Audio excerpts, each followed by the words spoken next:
आइए आज हम लोग स्टडी करेंगे स्ट्रक्चरल ऑर्गेनाइजेशन इन एनिमल। तो ये चैप्टर हमने एनसीईआरटी में पढ़ा है और इससे संबंधित जो भी क्वेश्चन हमसे पूछे जा रहे हैं, नीट में जो पूछे गए हैं, उनके बारे में हम स्टडी करेंगे। तो देखिए, पहले एक ग्रुप बनाया है जिसमें एनिमल टिश्यू से संबंधित जितने भी क्वेश्चन हैं उनको एक साथ रखा गया है। तो देखिए, पहला क्वेश्चन है हमारा, कह रहा है cuboidal epithelium with brush border of microvilli is found in. ये 2020 में क्वेश्चन आया है। तो इसका मतलब है कि इस तरह के क्वेश्चन आपसे पूछे जा सकते हैं। तो ध्यान दीजिए, सबसे पहले आपको कहाँ का एपिथेलियम है ये बात जानने के लिए कुछ मोटी मोटी बातें समझना जरूरी है। जैसे देखिए, यहाँ पे कह रहा है ब्रश बॉर्डर माइक्रोविलाई।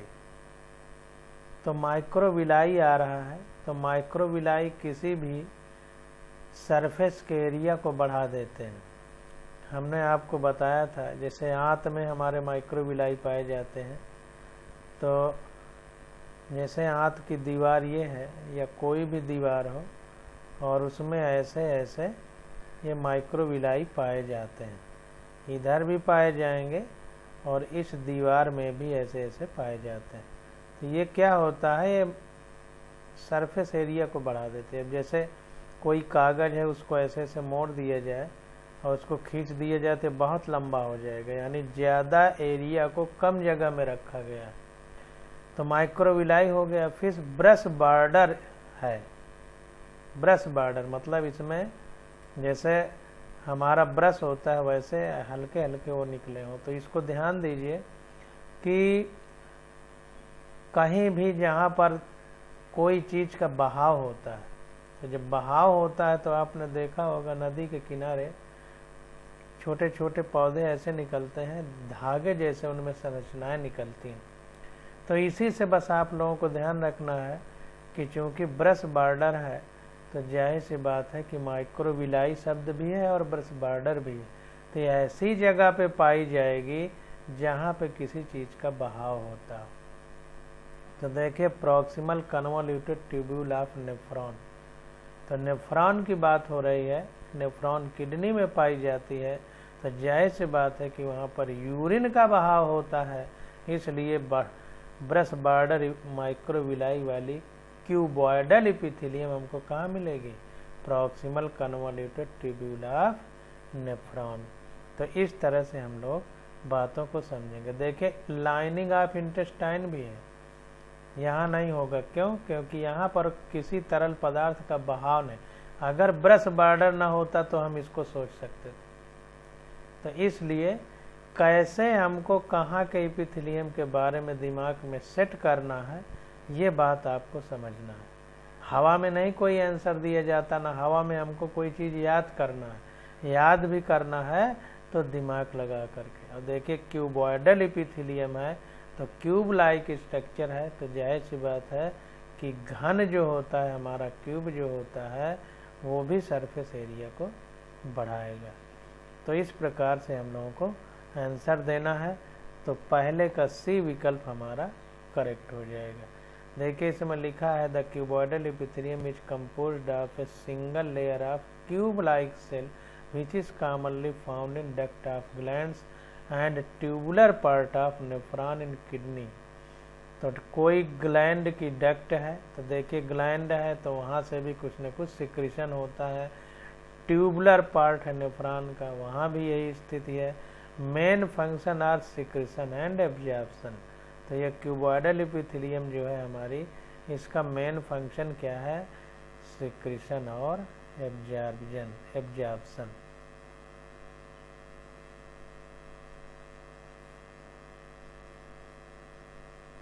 डक्ट और ऑफ ग्लैंड में पाई जाएगी और ट्यूबुलर पार्ट ऑफ नेफ्रॉन में पाई जाएगी। The epithelium of proximal convoluted tubule PCT of nephron in the kidney has microvilli. तो ध्यान दीजिए प्रॉक्सिमल कन्वोल्यूटेड ट्यूब्यूल और एक होती है डिस्टल कन्वोल्यूटेड ट्यूब्यूल। तो जो ऊपर की ओर चढ़ती है उसको प्रॉक्सिमल, नीचे की ओर जो उतरती है उसको डिस्टल। जब हम अपना ह्यूमन वाला पार्ट पढ़ेंगे, एक्सक्रीटरी सिस्टम, यूरिनरी सिस्टम, तो वहाँ पर हम ये फिगर और अच्छे से देखेंगे। तो कुल मिला के सीधी सी बात हमारा आंसर सी करेक्ट है। अब 2 नंबर क्वेश्चन देखते हैं और समझने का प्रयास करते हैं। अब देखिए कह रहा है goblet cell of alimentary canal are modified from. तो ध्यान दीजिए goblet cell of alimentary canal are modified from. तो जो हमारी गॉबलेट सेल है, अब देखिए एलिमेंट्री कैनाल की बात आ गई, तो एलिमेंट्री कैनाल में सरफेस एरिया बढ़ना चाहिए, वहाँ पर क्षेत्रफल बढ़ना चाहिए, तो कॉलमनर एपिथेलियम सेल पाए जाते हैं। कॉलमनर मतलब खंभाकार, स्तंभाकार। तो स्तंभ के आकार की जब होंगी, देखिए वहाँ पर था रीनल सिस्टम में, तो हमारी कैसी थी, क्यूबॉइडल एपिथेलियम थी, मतलब बहुत ऊंची नहीं थी, क्योंकि वहाँ उतना ज़्यादा सरफेस एरिया की बात नहीं थी, बहाव की बात। लेकिन यहाँ पर एलिमेंट्री कैनाल में एब्जॉर्प्शन होता है भोजन का, तो इसलिए यहाँ पर कॉलमनर में और ऊंचाई बढ़ जाएगी, इस तरह से, ये इस तरह हो जाएगा। तो ध्यान दीजिए बी वाला विकल्प हमारा करेक्ट हो जाएगा। तो इसको थोड़ा सा देख लेते हैं। देखिए certain cell of columnar epithelium cells contains muscles and are called goblet cells. तो कह रहा है कुछ ऐसी कॉलमनर एपिथेलियम है, सर्टेन मतलब कुछ, जिनमें क्या होता है कि मसल लाइक मतलब मसल जैसे काम करने की क्षमता आ जाती है, उसमें मसल होती है, मांसपेशियां होती हैं, उन्हीं को हम गॉबलेट सेल कहते हैं। As they look like goblet, वो गॉबलेट की तरह दिखती हैं। Such cells are present in alimentary canal. तो ऐसी सेल कहाँ पाई जाती हैं, एलिमेंट्री कैनाल में पाई जाती हैं। तो 2 का बी वाला विकल्प हमारा करेक्ट हो जाएगा। कैसे करेक्ट होगा ये चीज़ हमने स्पष्ट रूप से आपको बता दी। देखिए हर एक क्वेश्चन में कैसे हमको क्वेश्चन सही करना है ये महत्वपूर्ण है, रटना नहीं है। तीसरा क्वेश्चन देखिए आता है, कह रहा है द सीलिएटेड एपिथेलियम। अब देखिए फिर जैसे वहाँ पर हेयर लाइक स्ट्रक्चर था, ब्रश बॉर्डर था, तो ब्रश बॉर्डर में हमने रिमनेफ्रॉन को चुना था।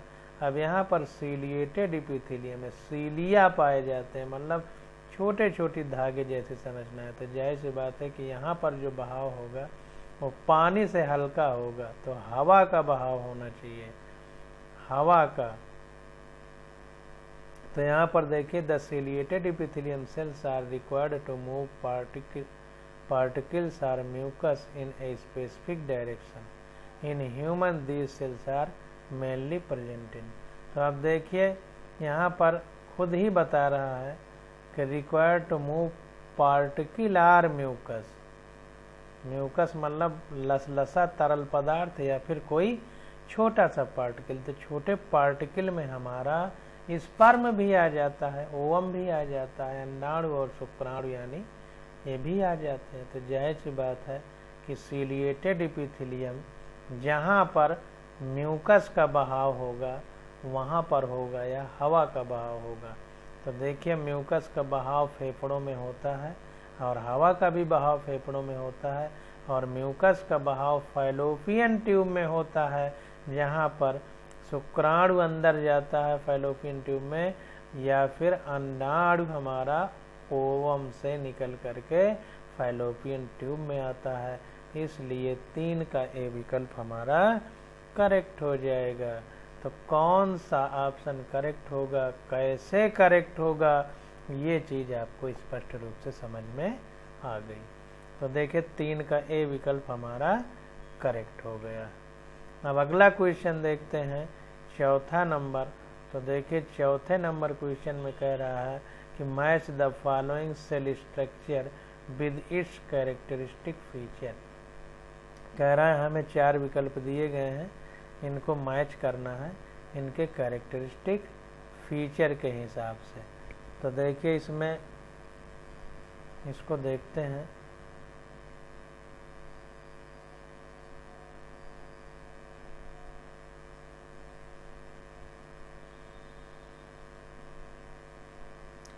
ये देखिए सारे जंक्शन के बारे में यहाँ पर बताया गया है।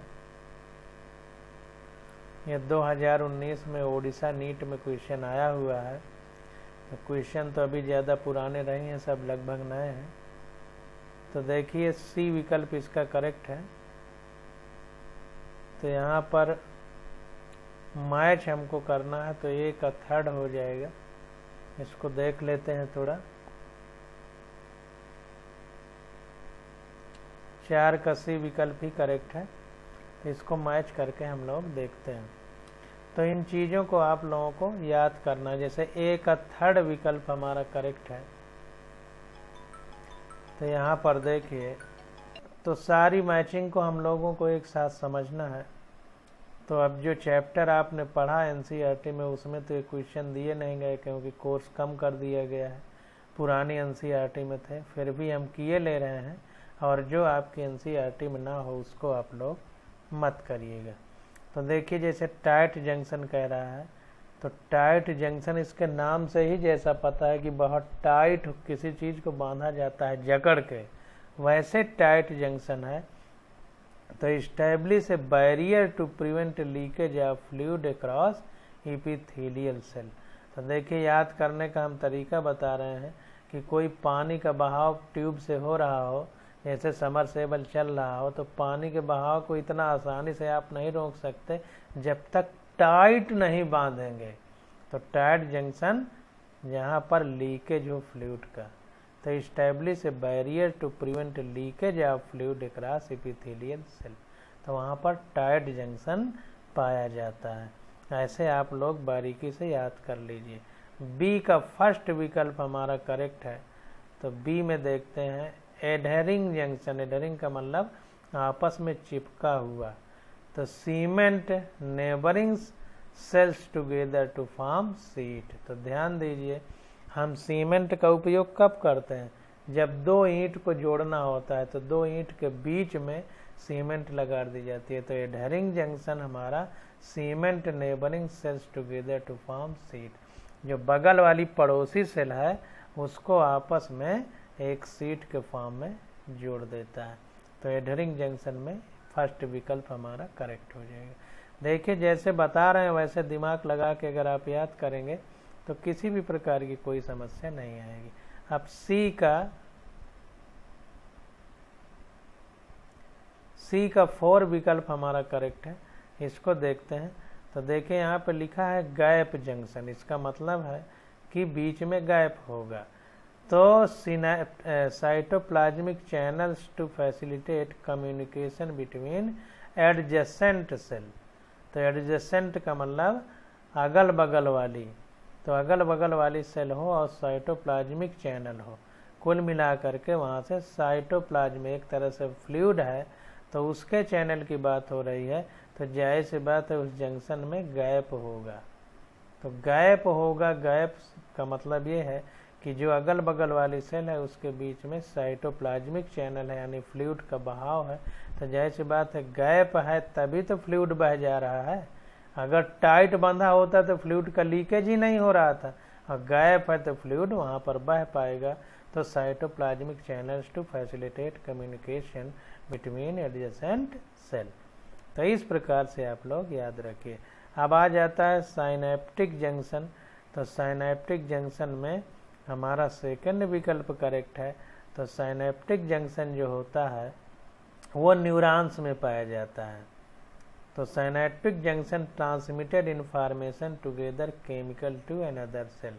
तो जो न्यूरॉन्स होती हैं, तो न्यूरॉन्स में क्या होता है कि न्यूरॉन्स में मान लीजिए ये संरचना बनी हुई है न्यूरॉन की यहाँ से, और यहाँ इस तरह की बनी होती है ऐसे। तो ये बीच में जो गैप होता है, तो यहाँ पर केमिकल एक भरा रहता है, सिनेप्टिक फ्लूइड जिसको बोलते हैं, तो उसके द्वारा सूचना यहाँ से यहाँ तक आती है। जैसे पैर में कोई चीज़ टच हो जाए तो हमारे ब्रेन को कैसे पता चलता है, तो ये सूचना केमिकल प्रोसेस द्वारा यहाँ से यहाँ तक आती है। तो सिनेप्टिक जंक्शन में क्या होगा, transmitted information through chemical to another cell, chemical के द्वारा यहाँ पर सूचना पहुँचती है। तो सिनेप्टिक जंक्शन भी हमने समझ लिया।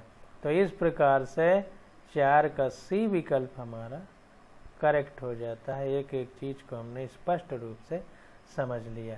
अब क्वेश्चन नंबर 5 आ जाता है, कह रहा है स्मूथ मसल्स आर, जो स्मूथ मसल्स होती हैं उनके बारे में हमको बताना है।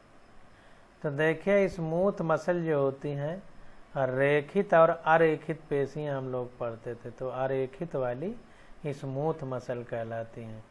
तो वो क्या होते हैं, उनमें हमारा कोई मतलब हम उसमें कुछ नहीं कर सकते। जैसे इंटेस्टाइन है, आंत में है, तो क्या हम खाने को रोक सकते हैं? नहीं रोक सकते। तो यहाँ पर स्मूथ मसल पाई जाती हैं। तो ये इनवॉल्यूंटरी होती हैं, मतलब हमारा उनमें कोई इच्छा शक्ति काम नहीं करती है। फ्यूजिफॉर्म नॉन स्ट्रिएटेड होती हैं। इनवॉल्यूंटरी, फ्यूजिफॉर्म नॉन स्ट्रिएटेड होती हैं स्मूथ मसल। तो 5 का ये विकल्प हमारा करेक्ट हो जाएगा। इसको देखते हैं। देखिए smooth muscle fibre are elongated and spindle shaped. तो स्मूथ मसल के जो फाइबर होते हैं वो कैसे होते हैं, इलांगेटेड यानी लंबाई में बहुत ज़्यादा फैले होते हैं और स्पिंडल शेप्ड होते हैं। इसी को फ्यूजिफॉर्म भी बोलते हैं। Each fibre contains a single Oval nucleus surrounded by cytoplasm, जिसको सार्कोप्लाज्म कहते हैं। तो सार्कोप्लाज्म स्मूथ मसल में जो लिक्विड भरा रहता है उसको सार्कोप्लाज्म, जैसे सेल के अंदर साइटोप्लाज्म, तो मसल के अंदर सार्कोप्लाज्म। और सिंगल ओवल न्यूक्लियस होता है, ओवल के ओवम के आकार का एक अकेला न्यूक्लियस होता है। In cytoplasm myofibril are arranged longitudinally. इसमें जो मायोफाइब्रिल होते हैं यानी धागानुमा संरचना होती हैं वो लॉन्गिट्यूडनली अरेंज होते हैं, क्षैतिज नहीं, ऊर्ध्वाधर, खड़ा खड़ा इस तरह। These fibre like striation and sarcolemma. ये जो फाइबर होता है इनमें स्ट्रिएशन नहीं होता और सार्कोलेमा भी नहीं पाई जाती। How your are enclosed by plasma membrane, या प्लाज्मा मेम्ब्रेन द्वारा ढके रहते हैं। इतना ज़्यादा गहराई में नहीं जाना, जितना हमने अंडरलाइन किया है बस इतनी ही बातें आप लोग याद रखिए। तो 5 का ये विकल्प हमारा करेक्ट हो गया। अब 6वां नंबर क्वेश्चन देखते हैं। कह रहा है which type of tissue correctly match with its location. तो लोकेशन और टिश्यू को हमें मैच करना है। तो यहाँ पर देखिए सी वाले विकल्प में smooth muscle wall of intestine. तो जैसा हमने ऊपर पढ़ा तो वही चीज़ यहाँ पर आ गई। तो आंत में जो होता है हमारी स्मूथ मसल पाई जाती है।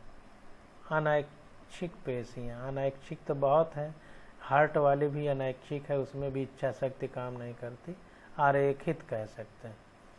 तो स्मूथ मसल हमारी वॉल ऑफ इंटेस्टाइन में पाई जाती है। इसको देख लेते हैं।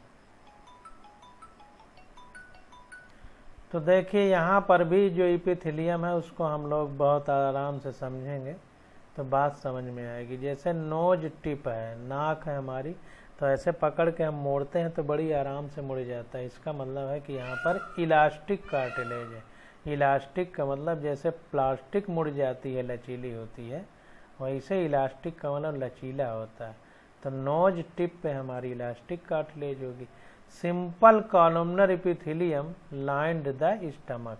तो देखिए इंटेस्टाइन और स्टमक में हमारा कॉलमनर एपिथेलियम है, पीछे हम लोग पढ़ चुके हैं।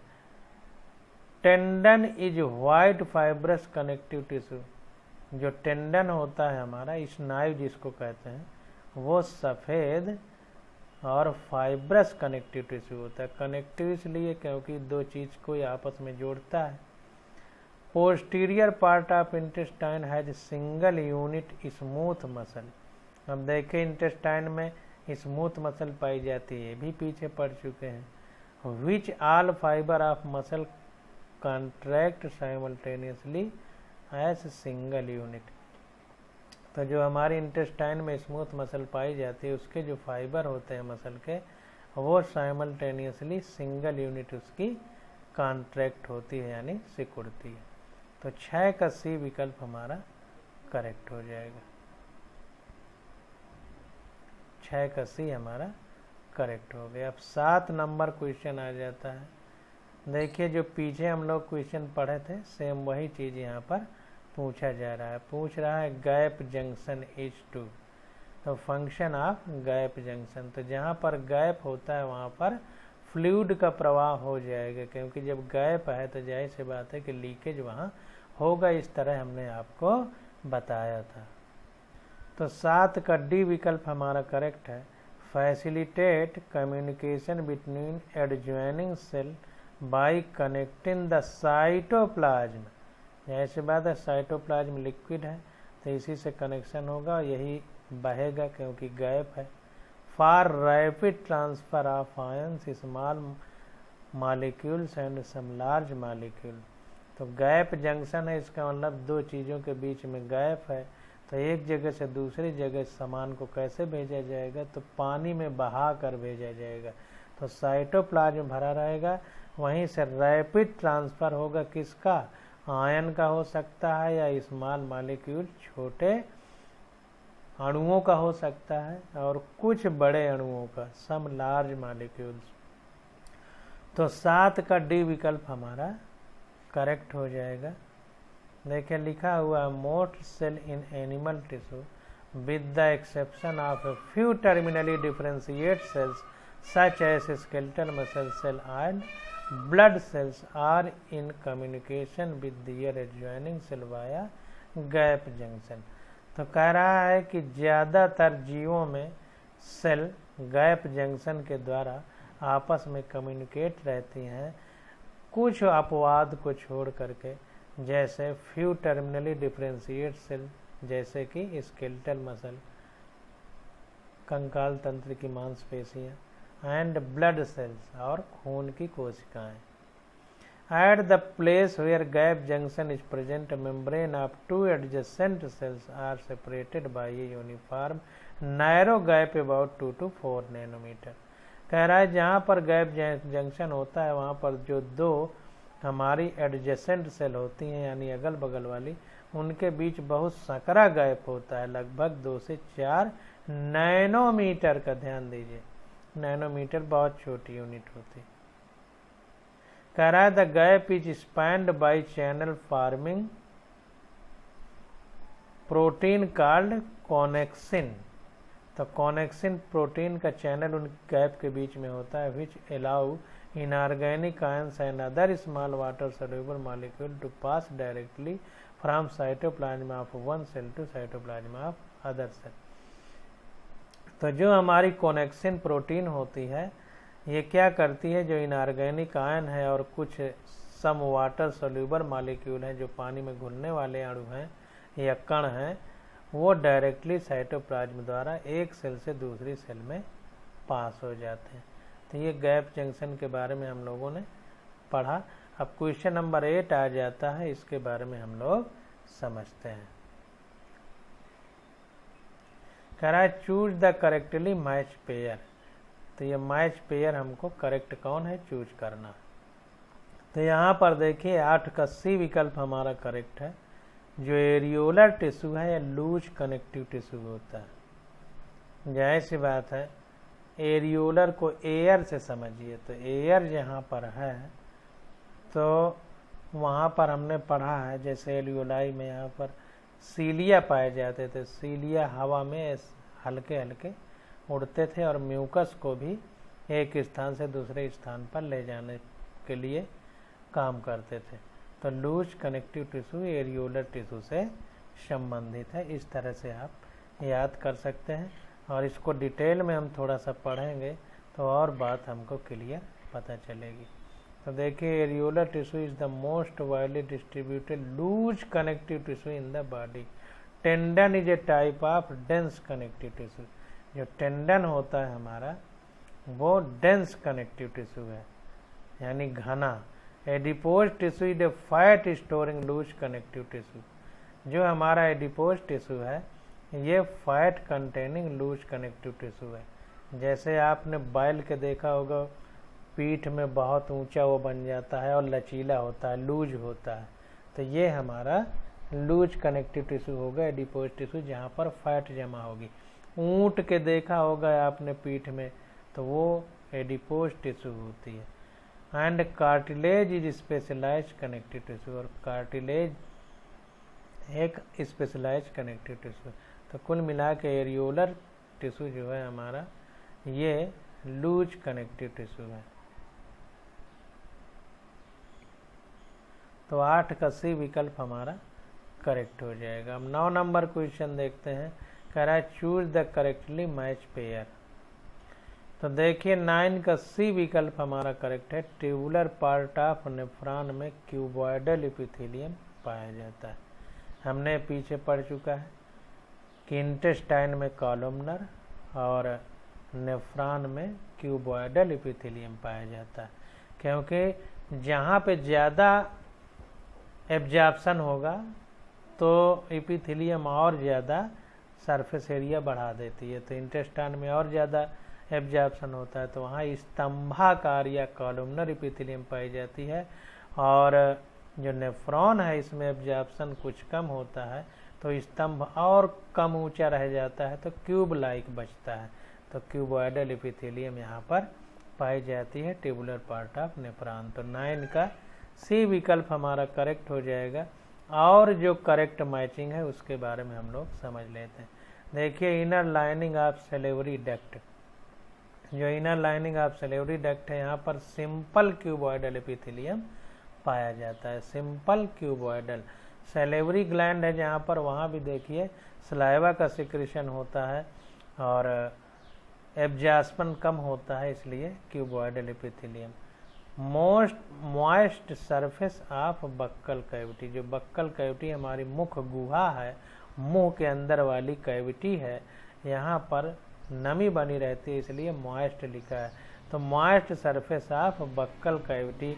तो यहाँ पर आपने देखा होगा कि कभी कभी हम लोग खाना गर्म खा जाते हैं तो ऊपर वाली परत निकल जाती है, तो ये निकल जाती है तो उसकी फिर से रिपेयरिंग की जाती है।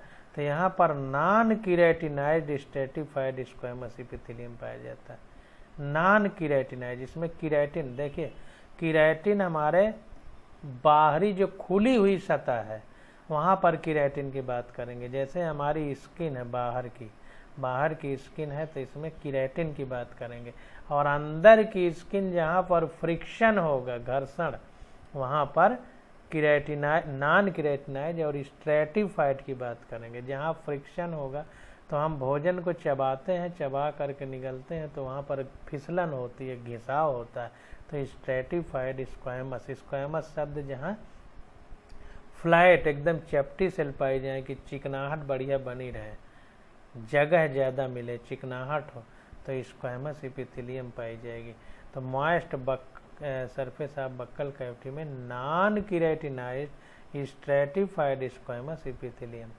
नॉन इसलिए क्योंकि बाहर नहीं अंदर की सरफेस है, इसलिए नॉन कीरेटिनाइज्ड। स्ट्रैटिफाइड क्यों? क्योंकि वहाँ फिसलन, घिसाव है, फ्रिक्शन है, इसलिए स्ट्रैटिफाइड। स्क्वैमस क्यों? फ्लैट, गुहा को बड़ा चौड़ा रखना है तो चपटी वाली सेल चाहिए, तो स्क्वैमस एपिथेलियम वहाँ पाई जाती। अब इनर सरफेस ऑफ ब्रोंकियोल्स, ये तो हम लोग पढ़ ही चुके हैं। ब्रोंकियोल में म्यूकस को एक स्थान से दूसरे स्थान पर ले जाना, हवा को एक स्थान से दूसरे स्थान पर ले जाना है, तो सीलिएटेड कॉलमनर एपिथेलियम वहाँ पर पाई जाती है। तो inner surface of bronchioles ciliated columnar epithelium. देखिए यहाँ पर कॉलमनर क्यों है? क्योंकि यहाँ पर जो हवा बाहर से अंदर आ रही है उसका भी हमें अच्छे से एब्जॉर्प्शन करना है, ऑक्सीजन को फेफड़े से ले करके पूरे खून में ले जाना है, तो एब्जॉर्प्शन बहुत अच्छा होना चाहिए, इसलिए यहाँ भी कॉलमनर। इंटेस्टाइन में एब्जॉर्प्शन बहुत अच्छा होना चाहिए, तो वहाँ भी कॉलमनर। यहाँ पर एब्जॉर्प्शन सलेवरी डक्ट में कम है, इसलिए क्यूबॉइडल। ध्यान दीजिए, नेफ्रॉन में एब्जॉर्प्शन कम है, इसलिए वहाँ पर क्यूबॉइडल।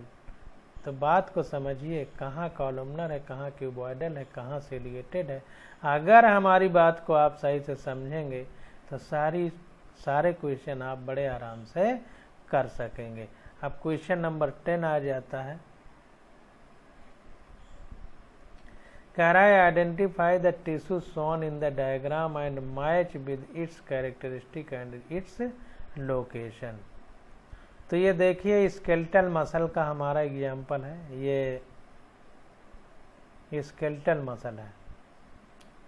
3 प्रकार की मसल हमने पढ़ा था, हार्ट मसल यानी स्ट्रिएटेड, नॉन स्ट्रिएटेड, उसी में स्मूथ मसल भी था, इनवॉलेंट्री, वॉलेंट्री, ये सब था, उन्हीं के मतलब लक्षण थे। तो ये हमारा स्केलेटल मसल का एग्जाम्पल है। तो यहाँ पर देखिए डी विकल्प हमारा करेक्ट हो जाएगा। Skeletal muscles shows striation and are closely attached with the bone of the limb. तो देखिए स्ट्रिएशन देखने को मिल रहा है और बोन से क्लोजली अटैच्ड है ये मसल। यहाँ पर देखिए ये पट्टियाँ देखने को मिल रही हैं। तो इसके बारे में हम लोग डिटेल से पढ़ते हैं और समझने का प्रयास करते हैं। तो देखिए लोकोमोशन का मतलब गमन, जैसे पैर से हम चलते हैं, लोकोमोशन कहलाता है। परफॉर्म्ड बाय लिम्ब, मतलब लिम्ब द्वारा, पैरों द्वारा हम लोग चलते हैं। इन ह्यूमन, देखिए आदमी में 2 लिम्ब है, एक फोर लिम्ब, एक हैंड लिम्ब। फोर लिम्ब हमारे हाथ है जिनसे हम लोग चलते नहीं हैं, बाकी सारे जीव 4 पैरों से चलते हैं, उनके आगे वाले भी पैर ही हैं, हमारे आगे वाले हाथ हैं। तो कह रहा है in human depends on the movement of muscle fibre, जो आदमी है उसमें मूवमेंट मसल फाइबर पर निर्भर है। Skeletal muscle are attached to the bone by tendon and help in the movement of the part of skeleton. जो हमारे skeletal muscle है जिसका हमने चित्र देखा, वो बोन से अटैच होगी, बोन से टेंडन के द्वारा, और ये स्केलेटल के पार्ट को मूव करती है, जैसे हाथ की हड्डी को मूव करती, पैर की हड्डी को मूव करती। These muscles are under the control of conscious mind and are called voluntary muscle. ये जो हमारी मांसपेशियां हैं, इनको हम अपनी इच्छा से इनको कंट्रोल कर सकते हैं, अपने माइंड से कंट्रोल कर सकते हैं, इसीलिए इनको वॉलंटरी मसल यानी ऐच्छिक पेशियां बोलते हैं। अपनी इच्छा से इनका काम लिया जा सकता है। Under the microscope these muscles shows transverse strip. अगर हम माइक्रोस्कोप यानी सूक्ष्मदर्शी द्वारा देखें तो इन मसल में ट्रांसवर्स स्ट्रिप पाई जाती हैं, जैसे हमने ऐसे ऐसे धारी देखा था फिगर में। And hence are designated as striated muscle, इसलिए स्ट्रिएटेड मसल के रूप में हमारी डिजाइन होती हैं। ये देखिए इसमें पट्टियां जैसी पाई जा रही हैं। तो इस प्रकार से 10 का डी विकल्प हमारा करेक्ट हो जाएगा। अब 11 नंबर क्वेश्चन आ जाता है, तो इसकी स्टडी हम लोग अगले लेक्चर में करेंगे। आज बस यहीं तक।